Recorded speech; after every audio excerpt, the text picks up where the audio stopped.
Bellingham is the historic city that got frozen in time. And since they didn't tear any of those buildings down to rebuild new ones or build residential there, they were all still standing. Some of these buildings, I could see how beautiful they were underneath, but they were vacant. A lot of them looked like little orphans on the street with great bones to them, but just looked down upon or forgotten about, or looked as if they were going to be torn down the next day, and started just adopting them one at a time.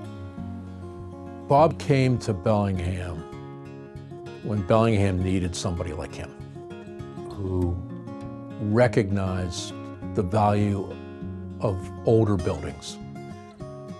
I think anyone could buy an old building and tear it down. I think it takes somebody special with grit and vision and a real passion for history to do the work that Bob has done. And not just preserving them, but bringing them back to life. It's turning them into usable space, you know, contemporary usable buildings. I've traveled many places, and I've seen what happens when you don't have a Bob Hall. You see the disappearance of a lot of very unique buildings, unique places. He is the heart of downtown Bellingham, Bob is. Like, he has truly shown all of us how a building should be restored and treated. To me, it gives hope, and it's bridging the future for downtown Bellingham. It really took somebody wanting to adopt a building, wanting to adopt a community, and wanting to adopt the downtown to nurture it back to health. So my gift to Bellingham was to take as many of them as I can and make them look like they did originally. And so that, I guess, occupied 35 years of my life now.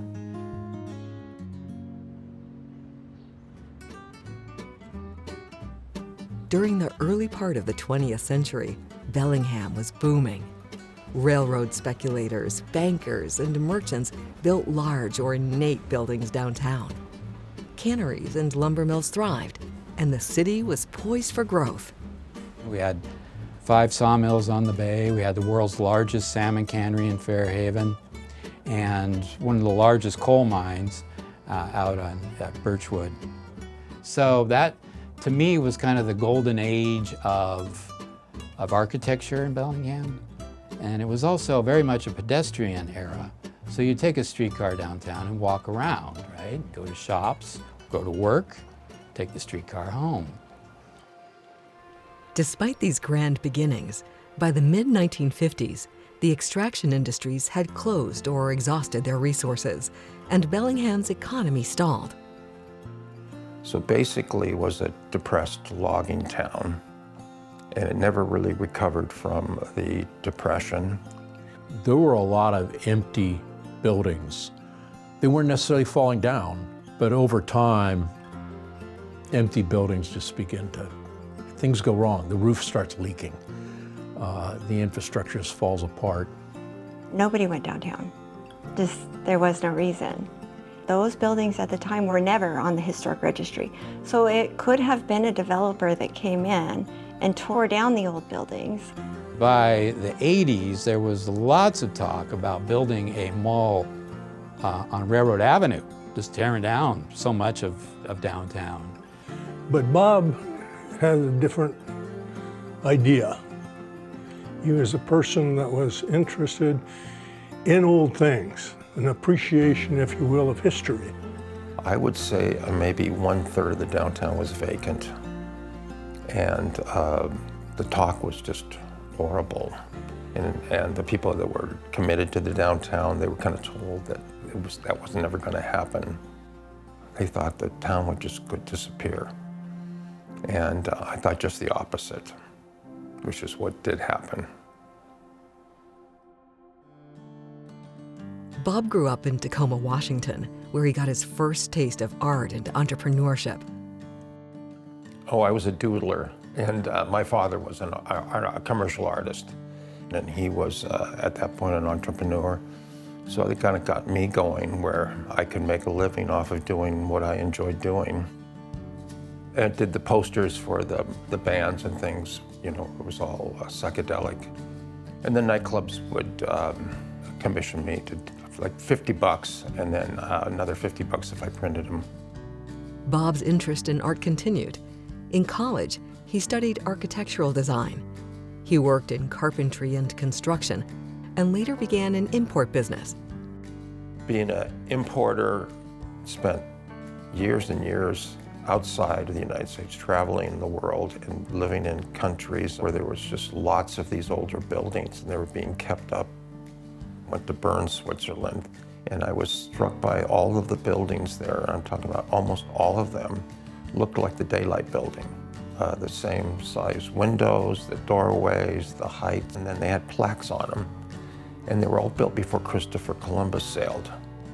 All heavy timbers, all exactly the same. And I thought these things are made to last for 500 years, not just 50 years or 100 years. In 1989, Bob bought his first building in downtown Bellingham, beginning a lifelong journey of purchasing and restoring historic buildings. This city that's so big, with so many empty buildings, and here they are with their roofs not being taken care of. Several of my buildings had mushrooms growing on the top floor because the people just thought they were going to be torn down and weren't worth, just try to keep them going. And a lot of them were just barely savable. It was interesting how close it was.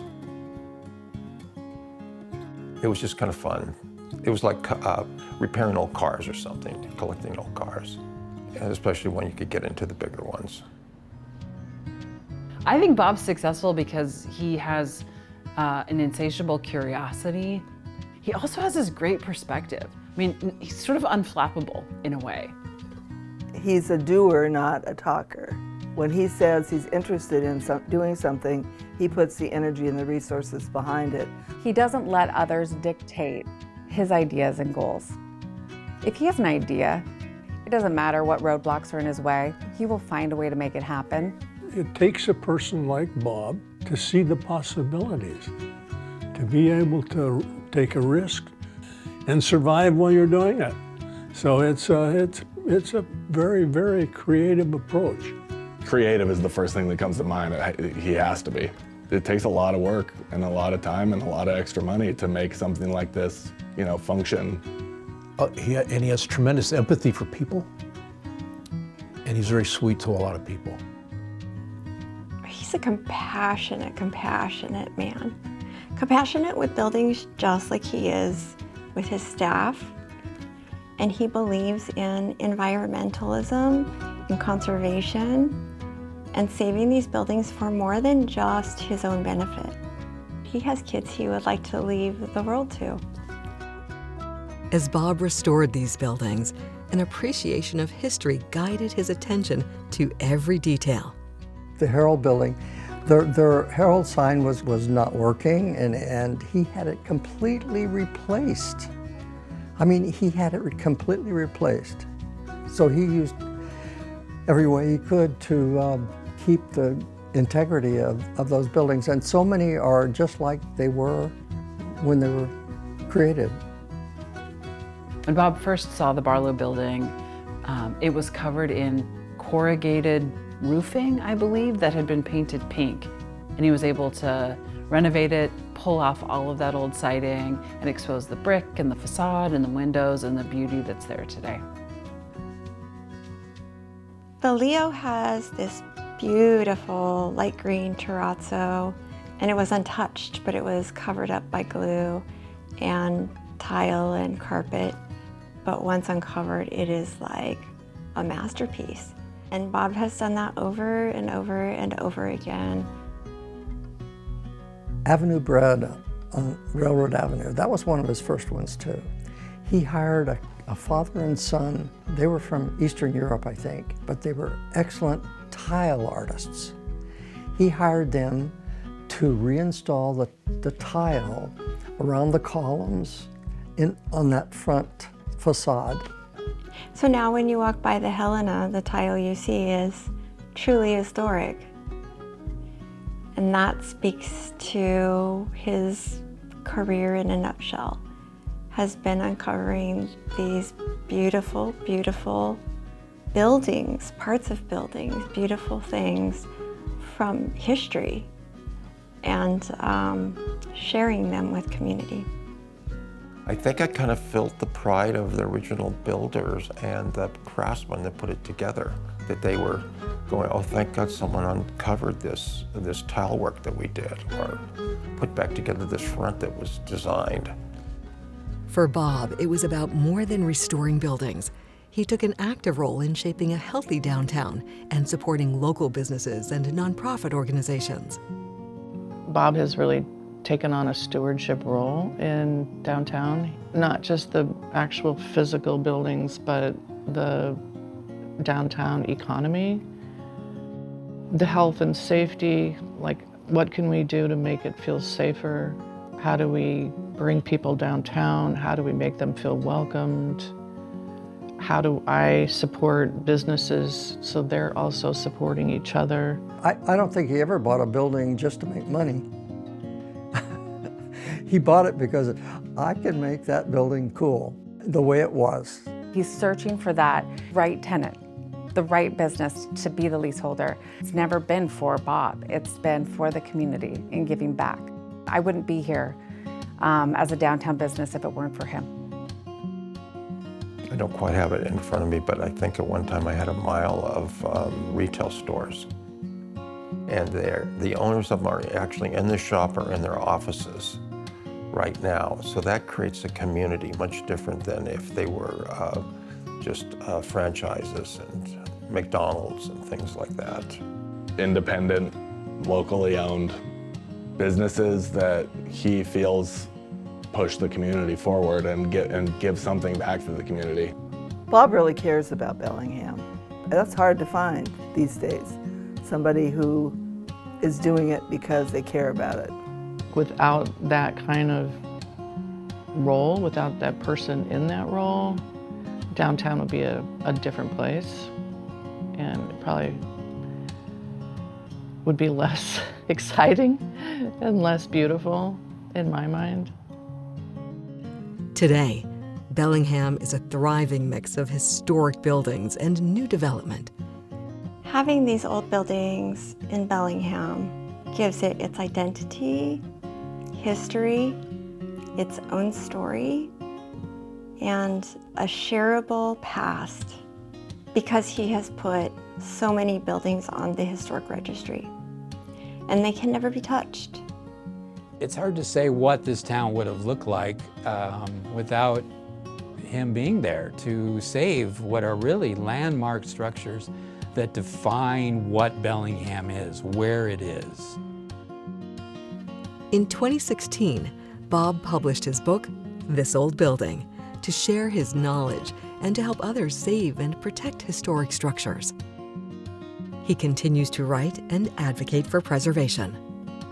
One of his current passions is to share the history of Bellingham's original street names. Main thing I'd like to contribute is to get recognition for the 3 streets that got changed. Cornwall was Dock Street, and Commercial Street was Canoe Street, and State Street was Elk Street. And that got changed right before the Depression, like in 27 or 28, to make the city seem more modern. If you went down Canoe Street, that's where the tribal people had their canoes. If you went down Dock Street, that's how you got to Seattle. And Elk Street, there were still elks on it when they built the first buildings there. To have these things around gives this substance to our city. Today, Bob divides his time between Hawaii and Bellingham. He treasures time with friends and family and enjoys reading, writing, landscaping, and his lifelong passion for swimming. I'm actually looking, I never thought I'd say this, but actually of not having anything to do, of being caught up and just do the smaller things.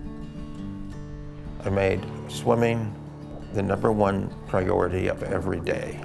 I had to fit it in because in this type of business you can get lost doing this and that and the other things. So if I have questions that need to be answered, I don't even have to think about them when I'm swimming. The answer just floats into my brain, you know, in a second. Everything's sorted out from the top down.